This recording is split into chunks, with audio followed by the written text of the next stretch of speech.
का, इतना अच्छा दिखता है, सुंदर है, युद्ध में भी अच्छा है, बहुत अच्छा शिकार करता है, बहुत अच्छा जवाब देता है। अलाउद्दीन को भरे दरबार में ऐसा कह दिया था। ये सब बातें अलाउद्दीन की एक राजकुमारी के पास पहुंची, फिरोजा, क्या नाम था, फिरोजा की सहेलियों ने फिरोजा को जाके बताया कि और तूने वीरमदेव के बारे में सुना कि नहीं सुना? उसने, कौन वीरमदेव, क्या बात करते हो, इंस्टा भी नहीं चलाती। फिरोजा ने वीरमदेव को इंस्टा पे फॉलो किया। एक दिन को वीरमदेव सुबह सुबह जिम से वापस आ रहा था। फिरोजा कोई महल के ऊपर खड़ी थी, love at first sight.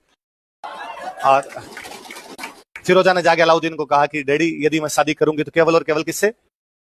Alauddin ने कहा, लाहुल विल्ला कुवत, गुस्ताख लड़के, तुम ऐसा कैसे कर सकती हो? वो दूसरे मजहब का है, अपना दुश्मन है, काफिर है, तुम उसे शादी की बात सोच भी कैसे सकती हो? उसने कहा कि मोहब्बत ये सब चीजें कहां देख पाती है। अलाउद्दीन ने कहा, नहीं, मैं किसी से भी तुम्हारी शादी कर दूंगा, लेकिन वीरमदेव से तो उसकी फिरोजा की मां नहीं थी, तो रोई। उसने कहा कि आज मेरी मम्मी होती ना तो मेरे को मना नहीं करती, आप पापा मेरी बात को समझते नहीं, इसलिए आप मेरे को मना कर रहे हो। अलाउद्दीन को लगा, बिना मां की बेटी है, इसको बुरा लगेगा कि यार पिताजी कितने कठोर है, जो मैं चाह रही हूं वहां शादी भी नहीं कर रहे। तो उन्होंने कहा, भाई रो मत, कर देंगे तेरी शादी। अलाउद्दीन गया कानरदेव के पास, और कानरदेव को जाकर, क्यों ना हम हमारी दोस्ती को रिश्तेदारी में बदल दें। कानरदेव ये शादी करना नहीं चाहता था, वीरमदेव भी शादी के पक्ष में नहीं था, पर दोनों बाप बेटे इस बात को जानते थे कि दिल्ली में बैठ के अलाउद्दीन को आप जवाब नहीं दे सकते, अलाउद्दीन शाम से पहले पहले पकौड़े बना खा जाए आपके।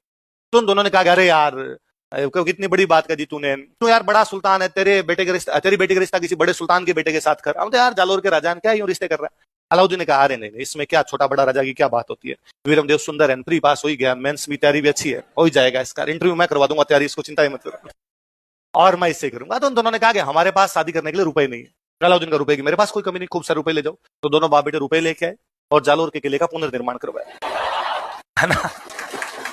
फिर अलाउद्दीन को मैसेज किया कि हम तो ब्याह आज करें कल, जो तेरे जी में हो ना वो कर लेना। अलाउद्दीन ने कहा, तू मेरे पैसे खा गए तो खा गए। तो अलाउद्दीन ने कहा, मैं अटैक करूंगा। फिरोजा को पता चला, फिरोजा ने कहा कि नहीं डैडी प्लीज ऐसे मत करो, अटैक मत, और मैं उससे शादी करना चाहती हूँ। तो अलाउद्दीन ने कहा, तो बात करता हूँ उससे। उसने कहा, मुझे जालोर जाना पड़ेगा, क्योंकि उसने इंस्टा फेसबुक मुझे ब्लॉक मार दिया, जियो की नई सिम ले ली उसने, व्हाट्सएप भी नया बना लिया आपने, और प्लीज मुझे एक बार वहां जाने दो। तो कहते हैं भाई वहां से फिरोजा यहाँ पर जालोर आती है। अपने पुरानी कहानियों में आज भी फिरोजा जिंदा है, पर हम फिरोजा को फिरोजा नहीं कहते, आज भी जालोर के लोकल जो वहां के इस इतिहास के बारे में जानते हो कहते फोफली आई। हमने फिरोजा का नाम क्या कर दिया, जो फोफली आई, फोफली यहाँ रह के गई थी, बाकायदा जगह तक बताते हैं।